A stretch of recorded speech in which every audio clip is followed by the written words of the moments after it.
Alright folks, today we're going to be doing the brakes on a 2018 Kia Optima. Now, I've already got the tire off, obviously, which is a pretty clear first step that you should be needing to do, but just to go over something real fast, we have it jacked up in the front. Therefore, we come to the rear. You want to make sure you have the rear tires chalked. That way you don't roll back. Anyways, that's enough for safety. Let's get into the actual repair. Since we're going to be doing the rotor and the pads, I'm just going to remove the whole caliper bracket. So if you look back here, there's I think a 15 millimeter, it's a 17 millimeter. There's a 17 millimeter here and here. Now, normally if you're just doing the pads, you can just unbolt one of these, what is it, a 15? A 13 or a 15? Swing that out of the way and swap out the pads. But since we're doing the whole rotor and pad, we're just gonna go ahead and pop the bracket off all the way. And you're gonna have this hose hanging. Make sure you don't let this thing drop and hurt itself. Be mindful of where this thing's gonna go once you release these bolts. That's it.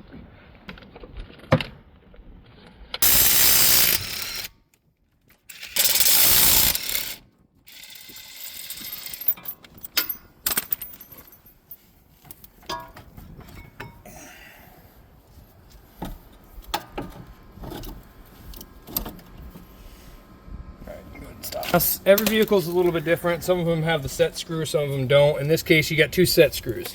Now, they got those weird like hammer impact ones. A regular old impact gun works just fine. Either that or honestly a screwdriver.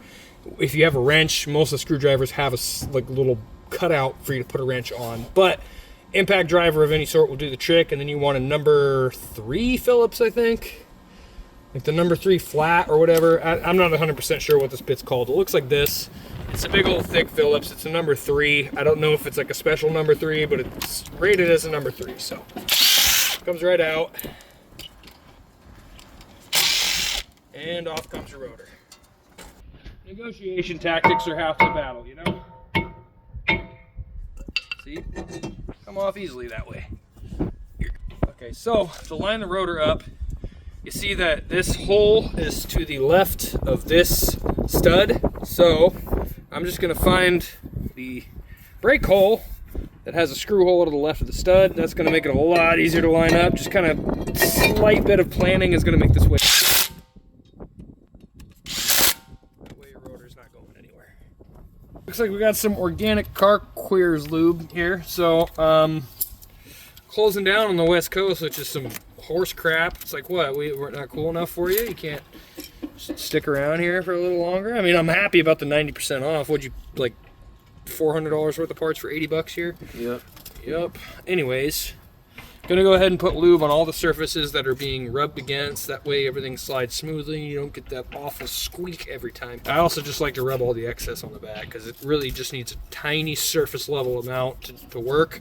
You also want to be very careful not to get any lubricant on the friction areas that are actually contacting your brake rotors, because that's going to kind of make it hard to stop if you're lubricating the thing that's supposed to make you stop.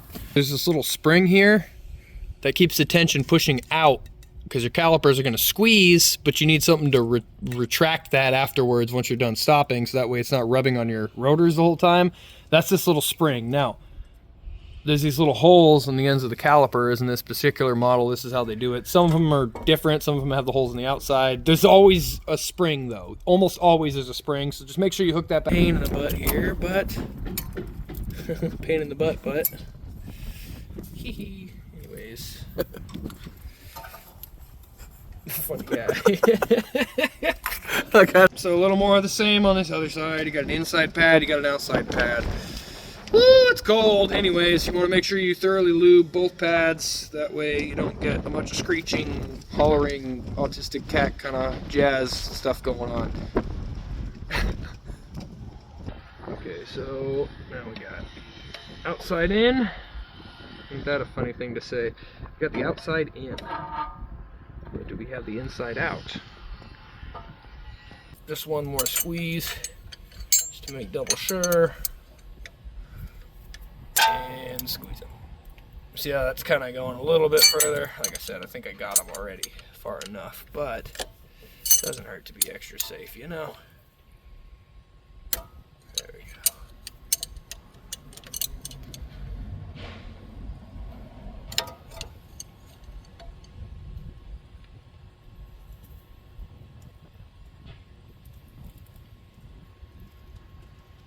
that piston to decompress as possible. Get as many spots as you can. I think we're good there. As soon as it fits back on, you don't need that big old knot in your brake lines. As soon as it fits back on without the knot in your brake lines, you're good to start putting the bolts back in.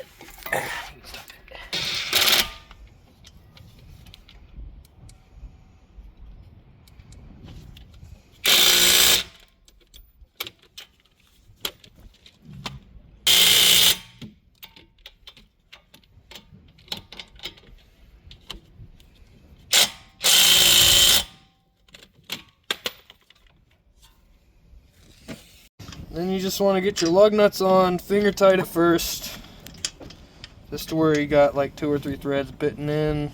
That way they're not moving anywhere. And you know you're not going to strip it once you put the impact on.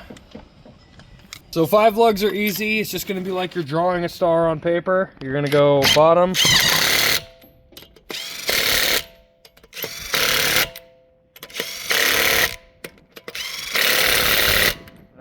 go for a half a sec and a clockwise rotation, counterclockwise rotation rather.